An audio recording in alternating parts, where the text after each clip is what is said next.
envolvido no processo da segunda Conferência Nacional Infanto-Juvenil pelo Meio Ambiente. Buscamos construir uma sociedade justa, feliz e sustentável. Assumimos responsabilidades e ações cheias de sonhos e necessidades. Esta carta carrega as ideias coletivas de 12 mil escolas e comunidades de todo o país que realizaram suas conferências em 2005 com o desejo de 4 milhões de pessoas. Seja muito bem-vindo. Começa agora o Salto para o Futuro, um programa da TV Escola, canal da Secretaria de Educação à Distância do Ministério da Educação. Em abril de 2009, acontece a terceira Conferência Nacional Infanto-Juvenil pelo Meio Ambiente. No programa de hoje, vamos debater a importância dessa conferência e discutir algumas propostas das edições anteriores. Nossas convidadas vão falar também sobre as mudanças ambientais globais em andamento e sobre o papel da escola na busca pela qualidade de vida do planeta. Para falar sobre esses assuntos, convidamos a Coordenadora-Geral de Educação Ambiental do Ministério da Educação, Raquel Treiber, a professora do Instituto de Psicologia da Universidade de São Paulo, Eda Tassara, e a coordenadora estadual de Educação Ambiental do Estado do Rio de Janeiro, Daisy Keller Cavalcante.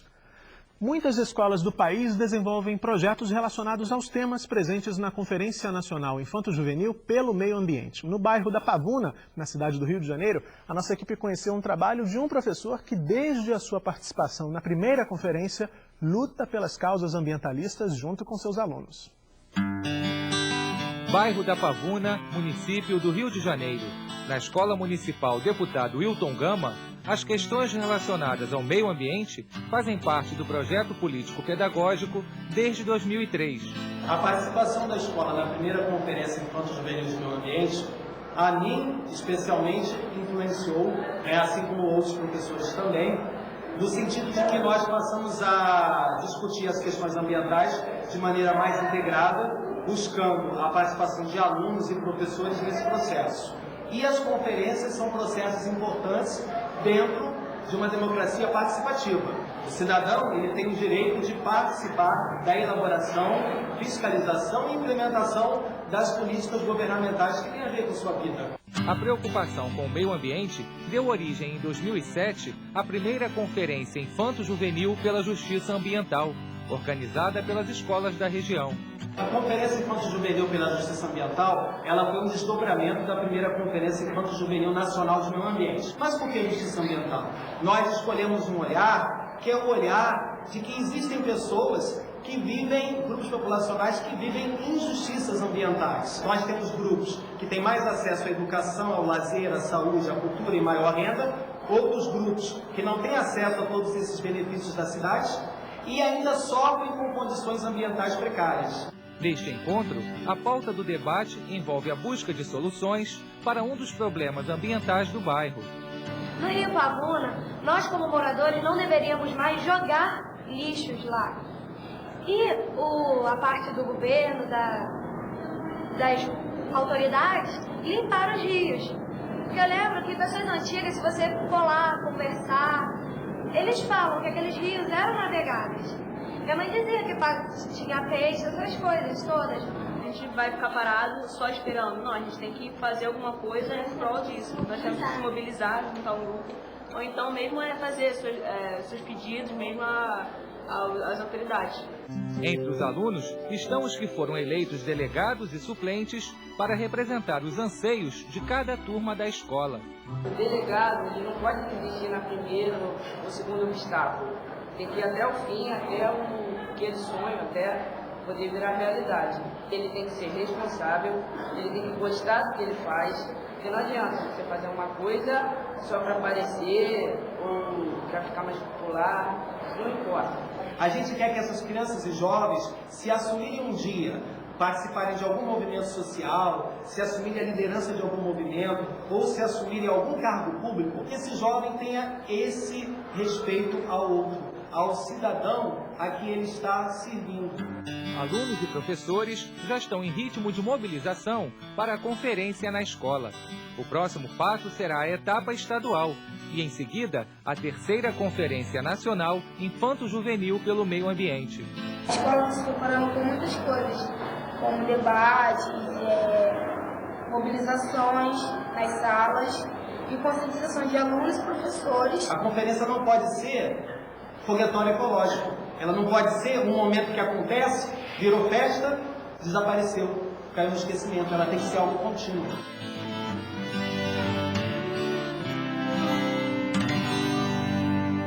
Raquel, o que é então a Conferência Nacional Infanto-Juvenil pelo Meio Ambiente? Olha, eu vou contar um segredo para você. Para nós, ela é um belo pretexto pedagógico para a educação ambiental entrar com um texto, né, que, no caso, neste ano, é Mudanças Ambientais Globais, que nós estamos já na 3ª Conferência Nacional Infanto-Juvenil pelo Meio Ambiente. E esse pretexto pedagógico é muito mais forte, né, porque a riqueza da conferência, ela está na escola. É o que acontece na escola, que tem a ver com democracia participativa, como a gente viu o professor falando lindamente sobre isso, numa situação que é aberta, é dialógica, né? E que as crianças, né, os jovens e os adolescentes, é que participam dessa construção de saberes, né, na escola, de forma dialógica e horizontal, e no debate, e se aprofundando sobre temáticas que normalmente não chegariam nas escolas, né? E que nós trabalhamos com elas, né? Nós estamos, todas as escolas já devem ter recebido esse material, que ele foi feito com o olhar para a escola, com inserção curricular e de maneira em que a gente consiga, com esses processos de educação ambiental, contribuir para a construção de sociedades sustentáveis, né? E sustentáveis politicamente, ecologicamente, filosoficamente, eticamente, economicamente, socialmente, né? São sociedades sustentáveis em todos os sentidos e em todos os âmbitos, e que nós fazemos essa educação ambiental fazendo, né? Na prática e com a conferência. E um ponto que é interessante, que está no texto que os professores receberam no boletim, é que essas escolas que estão participando da conferência, elas não têm ali um lugar apenas de ouvir as propostas que estão em discussão, ou os temas, os grandes temas que estão em discussão. Elas também têm uma função propositiva, não é isso? Elas têm uma função de trazer para o local, para o microlocal, para a escola e para a comunidade, esses saberes, né? Essa discussão que é global e local simultaneamente. A gente já não fala mais em pensar globalmente e agir localmente, né? A gente fala de pensar e agir simultaneamente, né? Local e globalmente. E a conferência está aí exatamente para construir esse ambiente de diálogos e trazer os saberes locais para esse diálogo global. Certo. Nossa segunda convidada, Eda, o que caracteriza uma educação ambiental crítica, que eu acho que é o sonho, o objetivo de todo professor que começa a trabalhar nessa perspectiva? Bom, a crítica originalmente quer dizer questionar verdades. Questionar verdades significa saber em que elas se baseiam como verdades, não é? Do ponto de vista da educação ambiental, uma educação ambiental crítica significaria ir além da constatação da problemática ambiental, ir além da constatação dos problemas ambientais para a compreensão de quais são os seus determinantes. Determinantes que se situam no comportamento social, mas se situam na origem da própria produção do comportamento social. Essa origem é histórica, civilizatória, social, cultural e também ambiental. Não é? Então, nesse sentido, uma educação ambiental crítica, ela tem que se voltar para uma análise dos fundamentos da problemática ambiental, para suscitar a possibilidade de intervenções que, de fato, venham a ser eficientes, não é? Que realmente possam ser eficazes na produção de uma transformação da própria problemática em condições mais aproximadas da desejabilidade sustentável socioambiental. Quer dizer, uma sustentabilidade socioambiental implica num processo de construção histórico-social que necessariamente depende da compreensão dos fundamentos da crise. Então, uma educação ambiental que vai além da constatação e que vai buscar as causas da problemática, pode se denominar uma educação ambiental crítica. Quer dizer, não é pouca coisa, é um desafio para a escola que está posto também. Mas o material, esse material que está fundamentando a preparação da terceira Conferência Infanto-Juvenil para o Meio Ambiente, ele vai oferecer subsídios para essa compreensão. Não é? É claro que os professores e os alunos poderão ir além do material e deverão ir além do material, não é? Porque o material vai subsidiar uma forma de compreender a situação. Não é? São informações científicas, não é? Que vão suscitar a possibilidade de inserção dessas informações na análise do quadro socioambiental. Então, eu acho que eles não estão isolados, não é? E é uma atitude intelectual. Não é? Uma vez estabelecida essa atitude, o próprio professor, os próprios alunos vão buscar seus subsídios e vão poder propor diferentes formas de intervenção, não é? Porque as intervenções, elas vão depender das problemáticas locais, não é? E das possibilidades de poder intervir sobre as questões analisadas. Ok, a nossa terceira convidada, Deise, o boletim também aponta a melhoria na relação ensino-aprendizagem como uma das consequências do processo das conferências na escola. Como é que essa mudança pode ser compreendida? Bem, nós compreendemos, enquanto gestores, né, dessa política no Estado, que toda educação ela tem de ser ambiental. Se ela não é ambiental, ela não é, né, no seu âmbito maior da palavra educar. E para nós, esse programa Vamos Cuidar do Brasil é uma política estruturante para todos os estados. Eu falo em nome do Rio de Janeiro, mas eu acho que isso perpassa para todos os estados do nosso país. Porque quando no primeiro momento, da primeira conferência, foi uma grande campanha, um grande chamamento, que tornou-se um programa federal, né, Vamos Cuidar. E hoje, essa terceira versão, nós aqui no Rio vemos isso muito de perto, porque hoje em dia, por conta desse programa, nós temos hoje institucionalizado uma coordenação estadual, nós temos um espaço para a gestão, para pensar essa educação ambiental, ou seja, não bastava que os marcos legais do Estado, do nosso país e de outros países, para que isso fosse de modo real, de modo local, de modo de inserção na escola. E o que nos deixa muito feliz é que esse programa proporciona que a escola fique mais feliz. Quando a Raquel disse, né, que é um grande pretexto, e realmente é um chamamento aonde toda a comunidade escolar, não somente um professor, né? Porque nós pensamos assim, se toda a política, se toda a ação, ela não reverberar para o nosso educando, ela não está de efeito acontecendo, né? Então, esse programa, ele possibilita que isso chegue na ponta, no nosso jovem, e que ele volte para nós, e ele, demande ações para nós por conta dessa própria política. E o Rio de Janeiro, ele está num grande exemplo do próprio órgão federal. Sim, Brasil, nós temos um órgão gestor, MMA-IMEC, que pensa essa ação muito conjunta. No Rio também, nós temos a Secretaria de Estado da Educação, Secretaria de Estado Ambiente. E nós pensamos juntos ações coletivas, proposições para a escola, ou seja, não apenas a SEDUC pensa na escola, mas a Secretaria de Estado também de Ambiente pensa junto conosco, seguindo um grande exemplo dessa política federal.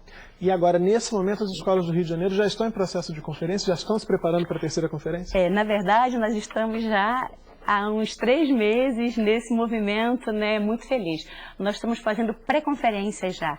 E nós já fizemos uma aqui no Rio Capital, fizemos mais por 3 cidades do interior, ou seja, nós estamos já preparando, porque essa é uma grande ação difusa. Então, se nós chegarmos na ponta, né, para que todos tenham ciência desse grande momento, nós podemos o quê? Perder grandes escolas que queriam estar lá participando e não tiveram acesso. Então, nós estamos já há meses trabalhando nessa ação difusa, indo nas cidades, fazendo uma pré-conferência. É um grande convite para que todas as escolas façam conferência. E aí, Raquel, é bacana talvez a gente explicar um pouquinho como é que funciona esse processo todo já nas escolas. Eu estive no Rio Grande do Sul, há um mês atrás mais ou menos, gravando algumas reportagens, inclusive que a gente vai ver ao longo dessa semana aqui. E lá a gente ficou sabendo de uma menina, aluna de uma escola, que foi até Brasília. Ela foi representante, delegado, me parece o nome correto, delegado daquela escola para a conferência, a grande conferência, me parece a segunda, que aconteceu em 2006. Enfim, um aluno pode chegar até Brasília para lá ouvir e propor também coisas. Como é que funciona esse processo todo, Raquel? É um processo em que o processo começa nas escolas, né? E na forma com que a gente trabalha essa conferência, que acaba selecionando delegados e delegadas que vão para instâncias né, cada vez mais abarcadoras do Brasil, né? Então, a gente viu que no Rio de Janeiro já está se trabalhando com a conferência nas escolas, assim como no Brasil inteiro, né? Está se trabalhando com as conferências direto nas escolas. E aí, muitos estados, inclusive, receberam recursos do governo federal para realizarem as formações de professores, né, nessas temáticas das mudanças ambientais globais, e que nós vamos trabalhar também nos próximos programas. Sim. E esses professores, eles trabalham nas escolas, mas também eles receberam recursos para as conferências estaduais. E vai ter a instância estadual, em que muito mais alunos vão poder participar, e depois a nacional, em abril de 2009, em que nós teríamos 700 alunos e alunas, né? E eu gostaria de te contar que também nós trabalhamos com 3 ações que nós chamamos de ações afirmativas, né? Que são com escolas quilombolas, escolas indígenas e escolas de assentamentos rurais, que recebem o material também, mesmo não sendo de 5ª a 8ª, né? Sendo de 1ª a 4ª, por exemplo. E também tem delegados de cada estado oriundos dessas 3 comunidades. Para contemplar essa diversidade. Para contemplar essa participação, e durante a conferência a gente faz uma conferência de indígenas, né, de meio ambiente, de indígenas de todos os estados, de crianças quilombolas de todos os estados. Então é uma conferência quilombola, uma conferência indígena e uma conferência dos assentamentos rurais, em que e essas conferências acontecem na presença dos outros delegados, né? Então é um grande Brasil diverso e que se respeita e que se conhece nessas conferências. Ok. As atitudes individuais de cuidado para com a água são importantes. Uma boa ideia é fazer uma lista de todas as atitudes individuais amigas da água para aplicar no dia a dia. É possível criar uma campanha de economia de água em casa. A turma toda pode tomar banhos mais curtos, fechar a torneira enquanto escova os dentes, não varrer o chão com esguicho, consertar os vazamentos, economizar energia, separar recicláveis. Mais importante que isso é transformar essas atitudes em exemplos para as demais pessoas. Quando houver oportunidade, explicar por que adotou o cuidado com a água. É na prática que se fixa o conhecimento e se trabalha para promover um futuro mais sustentável. Os saberes adquiridos em sala de aula ou na comunidade, por meio da observação, pesquisas ou debate, são uma excelente matéria-prima para o exercício da cidadania planetária, que reconhece que todos somos parte da Terra, na qual podemos viver em harmonia. Em uma escola no interior do estado do Rio de Janeiro, o replantio de árvores nativas às margens do Rio Paraíba do Sul é uma das atividades que antecedem a 3ª Conferência Nacional Infanto-Juvenil pelo Meio Ambiente. Desde a 2ª conferência, em 2005, projetos de educação ambiental vêm ganhando destaque no Colégio Estadual Monsenhor Francisco. No município de Paraíba do Sul, a 160 quilômetros da cidade do Rio de Janeiro, um grupo de professores e alunos do Colégio Estadual Monsenhor Francisco caminha para mais um dia de trabalho às margens do rio que dá nome à cidade. Uma coisa que eu acho bastante interessante foi que só essa cidade que recebeu o nome dele. Porém, ele nasce em São Paulo Ibanha, o sudeste do estado de Minas Gerais, passa pelo estado do Rio, na maioria das cidades, e deságua no Oceano Atlântico, na cidade de São João da Barra. A atividade faz parte de um projeto de reflorestamento e tem apoio de um técnico ambiental. Esse trabalho começou pela degradação do rio, né? O sentimento de reflorestar. E a partir daí a gente começou a trabalhar com as escolas. Eles nos convidam, a gente faz palestras antes de fazer esse trabalho de plantio no local. Esse plantio é para a recuperação do mato fluvial, principalmente para evitar assoreamento de rio. O objetivo é conscientizar os alunos da necessidade, da importância de preservar a natureza para que tenhamos um planeta saudável. Porque a gente faz parte do meio ambiente, então nós devemos ajudar para nós vivermos melhor. São vários temas que a escola tem na questão ambiental. Dentre eles, a reciclagem do lixo, a maneira correta de separar o lixo para que haja uma coleta seletiva ainda mais eficiente. Também temas que venham tratar a questão do efeito estufa, para o que podemos fazer para solucionar o problema desse fenômeno que foi acelerado, causando assim um aquecimento global. Todos os projetos da escola fazem parte do processo de preparação para a terceira Conferência Nacional Infanto-Juvenil pelo Meio Ambiente. A escola vem se preparando não só nesse momento, mas já vem se preparando desde 2005, dando continuidade quando participou da primeira conferência, segunda conferência. O material que já está disponibilizado na internet sobre a conferência, a terceira conferência, né, do meio ambiente. Os professores já estão passando para os alunos os temas, né, água, terra, fogo e ar, já estão trabalhando em sala de aula para trazer todos os temas para a nossa realidade. A professora Andréa Stephanie lembra o tema eleito na escola durante o processo de preparação para a segunda Conferência Nacional. E o tema escolhido, na época, né, a gente até explica por que foi escolhido, a gente estava vivenciando uma situação, foi a diversidade étnico-racial. E naquela época um aluno nosso tinha sido rejeitado, um aluno, né, negro tinha sido rejeitado para um emprego devido à sua cor, porque ele tinha muito mais capacidade, currículo muito melhor do que o outro que ficou. Por isso a responsabilidade ficou que a gente iria fazer um trabalho com as empresas, né, com os patrões, com o comércio, para que tivesse uma consciência não discriminatória na hora de escolher os seus empregados. Um dos delegados na conferência de 2005, o Anderson Petri, conta como foi a experiência. Foi exigido de mim elaboração de projetos, motivações dos alunos. Isso realmente trouxe muita maturidade para a minha vida. Mudou meu modo de pensar para melhor. E tenho uma esperança de que realmente se pode mudar a sociedade.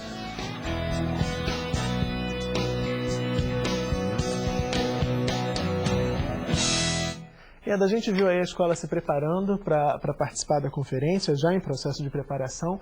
Agora, hoje em dia, a gente tem um volume muito grande de informações sobre a questão ambiental, sobre toda a crise ambiental que o planeta, infelizmente, atravessa.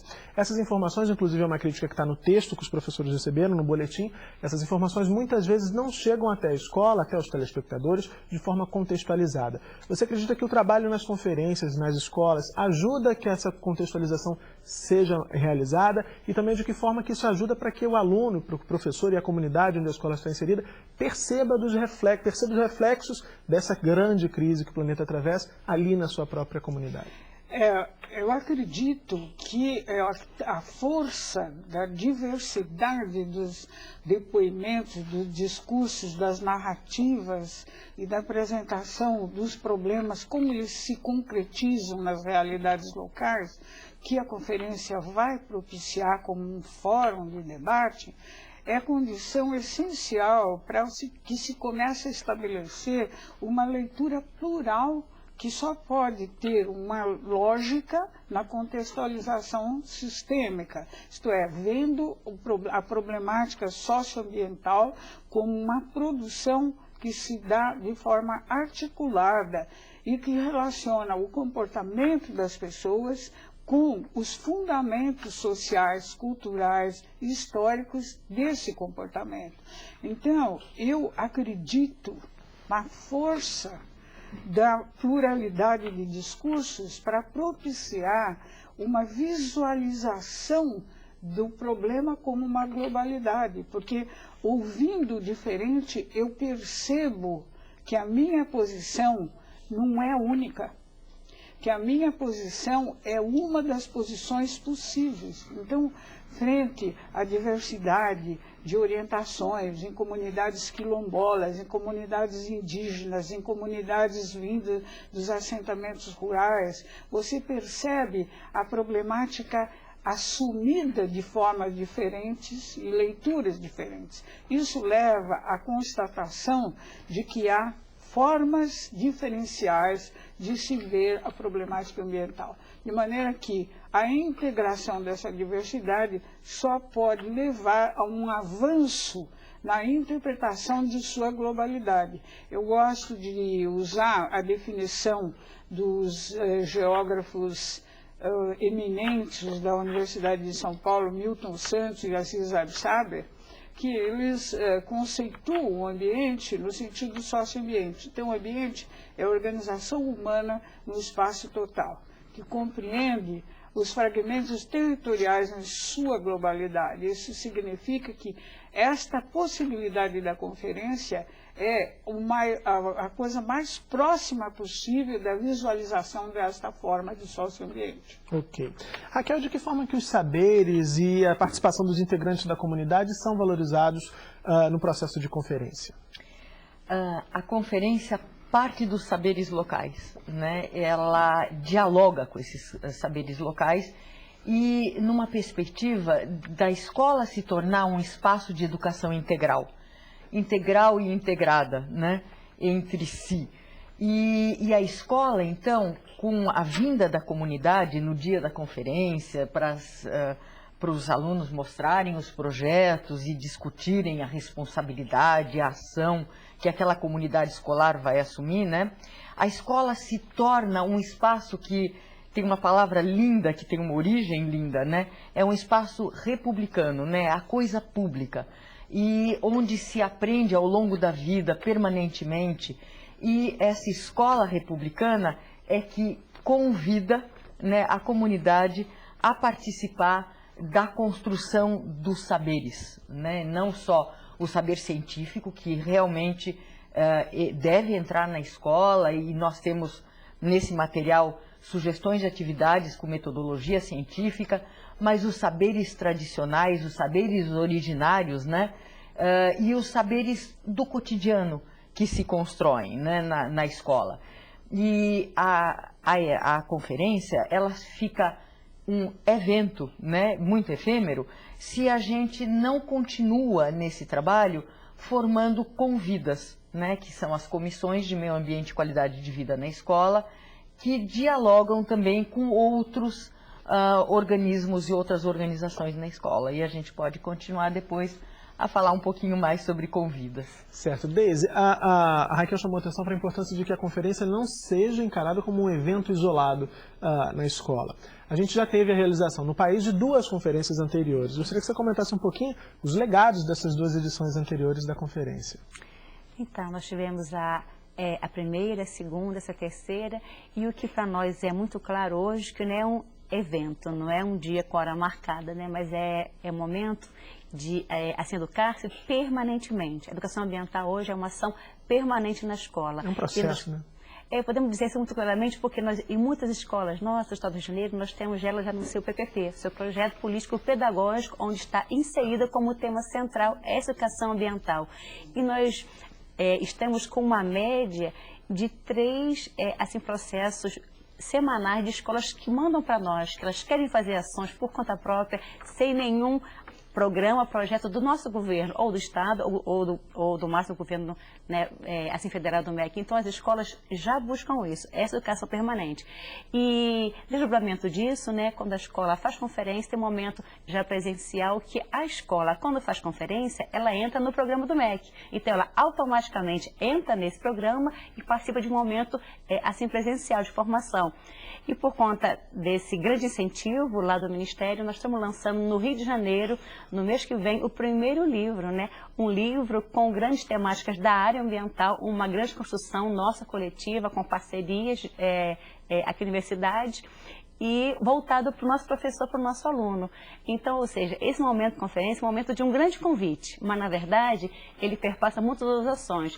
E por conta disso nós temos escolas hoje aqui aqui no Rio de Janeiro, com escolas que já têm uma grande mudança comportamental da sua eficiência energética. Temos escolas com captadores de luz solar, captadores de água, ou seja, a escola já busca uma mudança no seu consumo, buscando realmente que essa escola seja sustentável. Isso para nós é um dado muito feliz, porque nós temos municípios onde o único espaço legítimo é a escola. E muito dele, a única escola é a nossa escola pública. A rede do Estado é a única do município, 5 mil habitantes, 6 mil.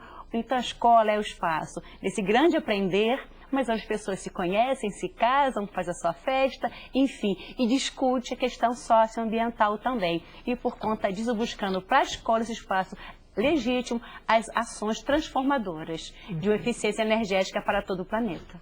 Bom, nós recebemos aqui um e-mail, foi enviado pela Ciseni Narciso, que é professora formadora do NTE de Anápolis, em Goiás. Obrigado, Ciseni, pela sua participação. Eda, ela traz aqui uma citação do texto. Comportamento social tem relação com a situação de crise ambiental que o mundo vive hoje. E diz que o livro didático traz informações isoladas que não estimulam reflexões. Ela pede que você comente essas afirmações apontando caminhos para dar direções de como fazer acontecer de forma que mobilize os alunos e a comunidade de uma forma geral. Bom, o livro didático, de uma maneira geral, ele não trata isso, porque a percepção, a análise, a percepção dessa problemática de forma sistêmica e complexa é muito recente. Não é? O livro, esse texto que foi preparado para subsidiar a organização da terceira Conferência Infanto-Juvenil, tenta fazer, subsidiar essa leitura e essa compreensão. É claro que é difícil, isso esbarra pela cultura tradicional, não é? Que não leva as pessoas a formarem um pensamento sistêmico, que é um pensamento que articula todos os elementos da análise de uma forma total e global. Por exemplo, aqui no caso, você tem que considerar como território o planeta, não é? Porque ele se comunica, não é? Através das vinculações socioambientais com todas as partes, não é? Do planeta. Quando eu coloquei a definição de socioambiente do professor Milton Santos e Aziz Absaber, fala que é ambiente e organização humana no espaço total, que compreende os fragmentos territoriais em sua totalidade, em sua globalidade. Então, essa busca, ela é algo que deve ser feito paulatinamente. Não deve haver uma preocupação em se não se conseguir abranger, não é, todos os elementos num sistema. Basta que se tenha a atitude intelectual de buscar articular. Por exemplo, estamos tratando a questão da água, estamos tratando a questão do fogo, como essas coisas se relacionam. Quais são os elementos do comportamento social que permitem que nós compreendamos a questão da água, do ar, do fogo e da terra de uma única forma? Quer dizer, o conhecimento científico produziu um desenvolvimento técnico que, ao mesmo tempo que pode possibilitar o desenvolvimento de inovações comprometidas com uma busca de sustentabilidade, fundamenta também as tecnologias disruptivas, os elementos do comportamento social que vão se relacionar com o meio ambiente, produzindo deformadas consequências poluidoras. Não é? E também, nesse sentido, eu acho que essa busca, não é, ela não precisa ser feita de um único fôlego. Não é? Ela pode ser feita paulatinamente. Eu estabeleço alguma relação entre um dos elementos e outro. O que tem o Paraíba do Sul, por exemplo, com a produção de uma sociedade poluída? O que significa essa poluição? O que polui em função do quê? Quais são as responsabilidades que podem fazer face a uma busca de transformação? Transformação nas formas técnicas, transformações na maneira de inovar e transformação, acima de tudo, na maneira como nós nos comportamos frente ao conhecimento. Ok. Um desafio das próximas décadas será desenvolver novas fontes de energia renováveis e não poluentes. Quem hoje está na escola terá, no futuro, de tomar as melhores decisões, pois cada acerto trará sustentabilidade para a vida e os erros podem ter custos para o planeta. Por meio de uma postura solidária, os cuidados com o ambiente do qual fazemos parte se tornarão práticas do dia a dia de cada pessoa. Cada um ganhará consciência de que suas ações pessoais afetam os integrantes da comunidade, os demais seres vivos. Ao adotar o zelo para com os bens naturais na escola, em casa, no lazer e no trabalho, garante-se o uso sustentável para a atual e para as futuras gerações. Raquel, você me dizia no intervalo que também está sendo pensada, foi pensada, uma iniciativa de formação continuada de professores para a participação nas conferências. Nós estamos construindo com a UAB, que é a Universidade Aberta do Brasil, um curso de 180 horas com 10 universidades para fazer a formação continuada de professores. Nós estamos pensando em 12 mil professores no primeiro curso, que é semipresencial. Mas tudo isso para aprofundar esses conceitos que eles são muito inovadores, né? E a questão ambiental, ela está muito sofisticada e avançou muito, e nós temos que enfrentar uma crise global sem precedentes, né?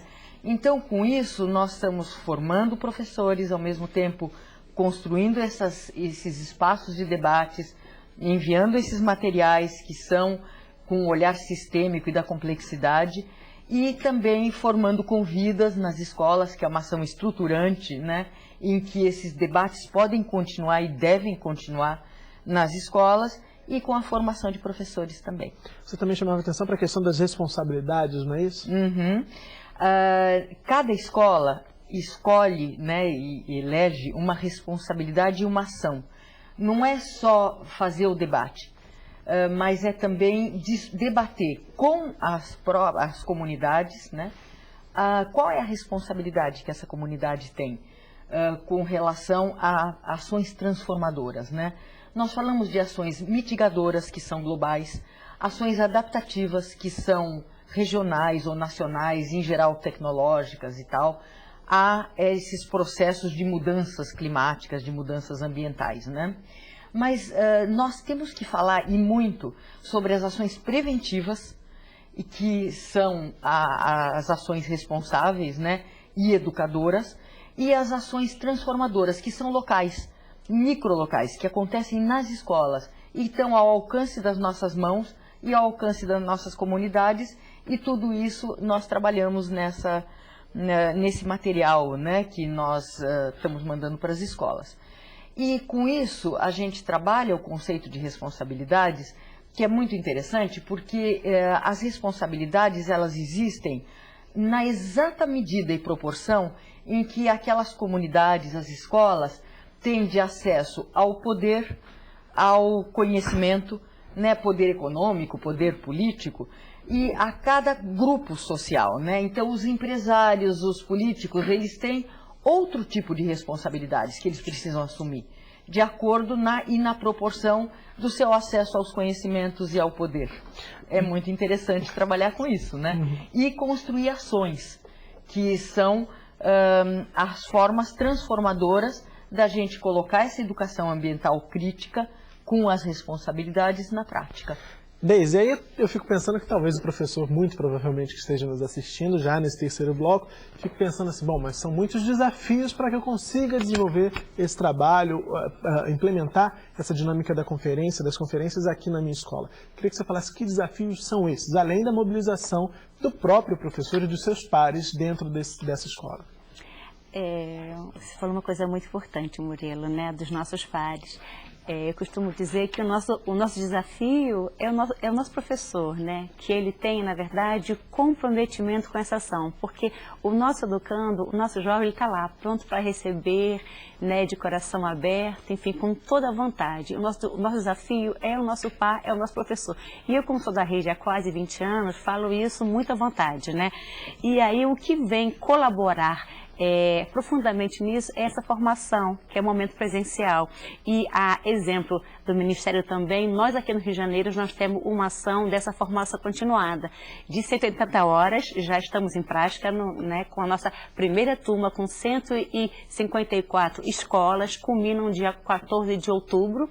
E para o próximo ano, nós vamos estar dando um espaço de formação sempre também assim, presencial, em parceria com o CCERJ, aqui do Estado, que é o Centro de Educação de Ciências à distância do nosso Estado, para 500 escolas, 500 unidades lá escolares, fazer uma formação continuada em educação ambiental e Agenda 21 escolar. E aí, propondo esse momento que o professor produza. Né? A esse exemplo, nós estamos produzindo, nesse próximo mês, esse primeiro material didático nosso. Então, assim, e uma coisa que eu queria dizer que é muito importante, esse material aqui é um material permanente, como a educação ambiental também deve ser permanente, ou seja, não é uma coisa estanque, chegou na escola, fiz conferência e guardei. Não, ele é consultivo. E desde a primeira conferência, eu tenho ainda os meus livros, da segunda e terceira, ou seja, toda a comunidade escolar deve participar. Então, se nesse momento eu tenho um jovem do ensino fundamental, que pode ser esse representante da escola, mas o ensino médio também deve participar de toda a discussão. E a educação infantil também. Então, eu digo que é um material para toda a comunidade, para os pais, professores, alunos, e ele não tem dia e não tem hora marcada. Ele é sempre consultivo, que tem uma boa base teórica. Ok. Eda, tem um ponto que também, apresentando outras séries relacionadas à temática ambiental aqui do Salto, a gente vira e mexe esbarra num ponto que é uma preocupação ecológica, uma confusão que ainda existe na cabeça da sociedade de uma forma geral, atrelando as questões ambientais apenas à vertente ecológica. Esse ainda é um desafio que precisa ser superado por nós todos enquanto sociedade, na sua opinião? Sim. O problema fundamental a ser compreendido é o seguinte: a norma cultural que produziu a questão ambiental é a norma científica, mas não pela sua forma de produção de conhecimento, mas sim pela maneira como ela foi atrelada a um processo político, a um processo econômico, a um processo civilizatório, que faz com que, ao se transformar em técnica, não necessariamente as decisões que vão fundamentar o uso da técnica estejam baseadas na lógica do conhecimento. Elas são baseadas na lógica do interesse do sistema econômico-político. De maneira que isto, para ser transformado, é preciso que se compreenda essa vinculação. Então, o conhecimento científico, ele é necessário para a compreensão da problemática, o que não significa que ele vai ter que ser exclusivamente o produtor dessa nova forma de enfrentamento da crise ambiental. Aí ele vai precisar conversar com culturas da oralidade para produzir, no encontro entre as formas letradas, que são as formas científicas, conhecendo seus fundamentos, e as culturas da oralidade, se possa descobrir uma nova forma de se relacionar o homem com o homem e o homem com a natureza. Não é? Então, essa conjunção, ela torna muito exigente a compreensão da problemática ambiental, porque existe essa dimensão política, ideológica, filosófica, que vai condicionar a necessidade da pluralidade de visões, e, ao mesmo tempo, existe a necessidade de compreensão e domínio das informações científicas que geraram a problemática e que necessariamente são condição para a compreensão dela. Né? Okay. Isso é uma condição que é difícil as pessoas entenderem. Excluindo a ciência da compreensão, você não vai conseguir enfrentar a problemática ambiental. Ok, aí nós recebemos aqui, Raquel, um fax com pergunta da Maria da Graça do Espírito Santo. Obrigado, Maria da Graça, pela participação. Ela pergunta como deve ser o passo a passo de uma escola que quer participar do processo de conferência. Oi, Maria da Graça. O passo a passo da escola é ler o passo a passo que a gente tem que estar nessa caixinha aqui. Todas as escolas receberam material, Raquel? Todas as escolas devem ter recebido material. Se ainda não receberam, é porque o correio ainda não entregou. Mas todas, a Deise está me mostrando aqui.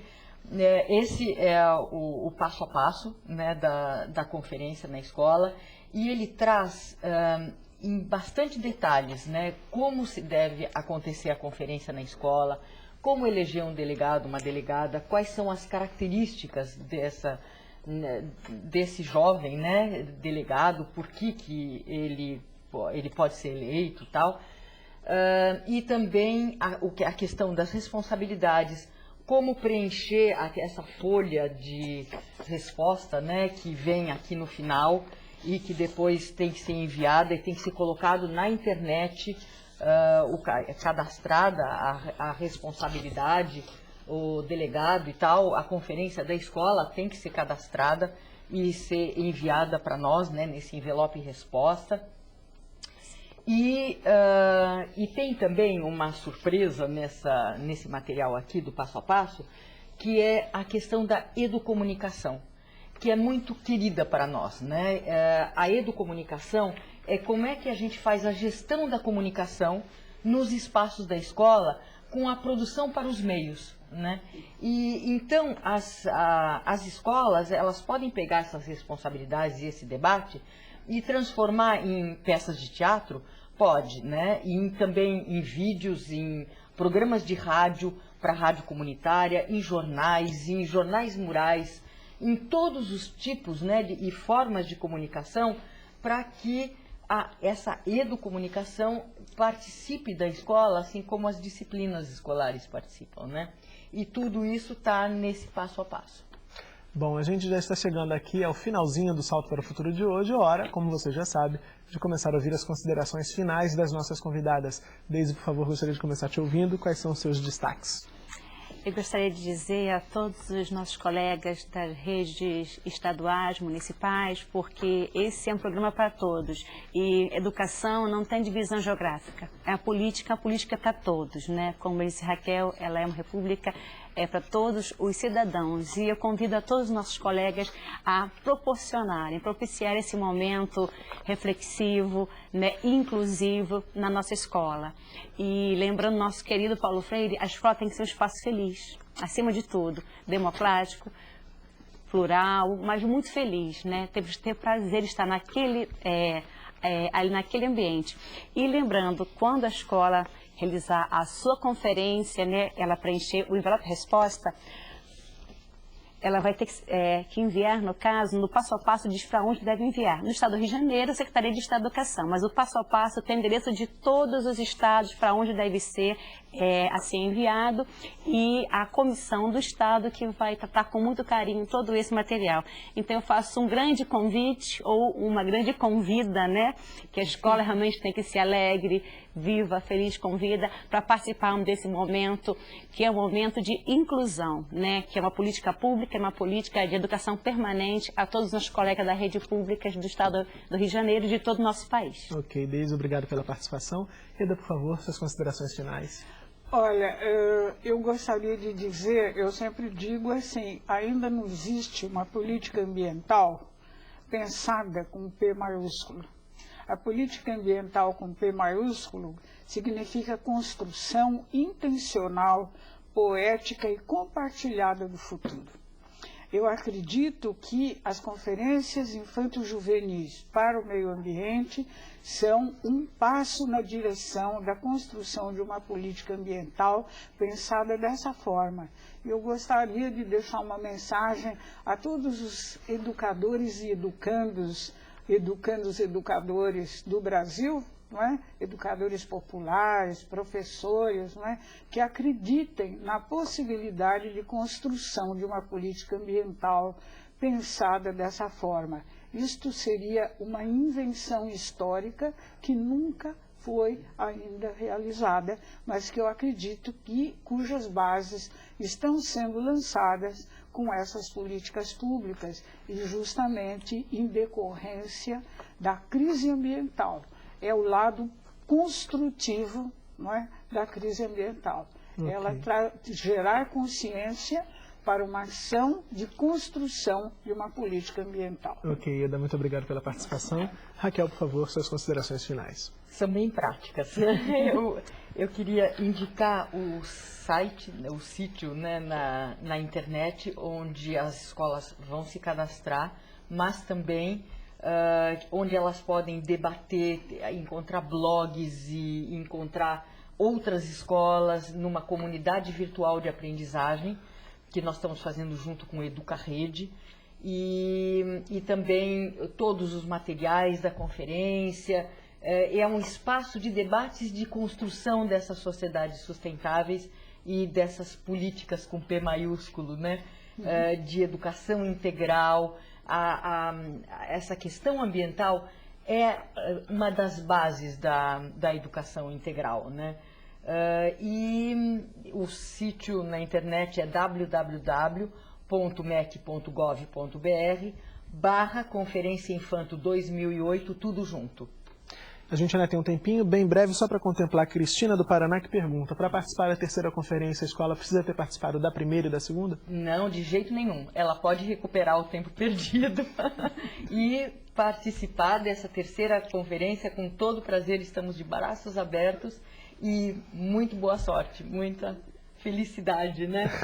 Ok, Raquel, obrigado pela participação. Só repetindo o endereço, o site é www.mec.gov.br/Conferência Infanto 2008, conferência sem o acento e tudo junto. Termina aqui o Salto para o Futuro de hoje, o primeiro da série Mudanças Ambientais Globais. Participaram do programa Raquel Treiber, coordenadora-geral de Educação Ambiental do Ministério da Educação, Eda Tassara, professora do Instituto de Psicologia da Universidade de São Paulo, e Deise Keller Cavalcante, coordenadora estadual de Educação Ambiental do Estado do Rio de Janeiro. E você, gostou do tema da série? Então, no nosso site você encontra os textos do boletim, entrevistas com educadores e pode enviar perguntas e relatos de experiências bem-sucedidas aí na sua escola. O endereço você já sabe, é www.tvbrasil.org.br/salto. No programa de amanhã, vamos falar sobre o ar e o aquecimento global. Você não pode perder. Tchau. Divulgação da informação e ampliação dos conhecimentos por meio de educação ambiental. Criaremos grupos de intercâmbio para realizar palestras, seminários, campanhas, pesquisas e apresentações culturais de jovens para jovens e de jovens para adultos. Iremos proteger e valorizar o local em que vivemos e suas culturas com a produção e apropriação de diversas linguagens de comunicação, descontraídas e criativas.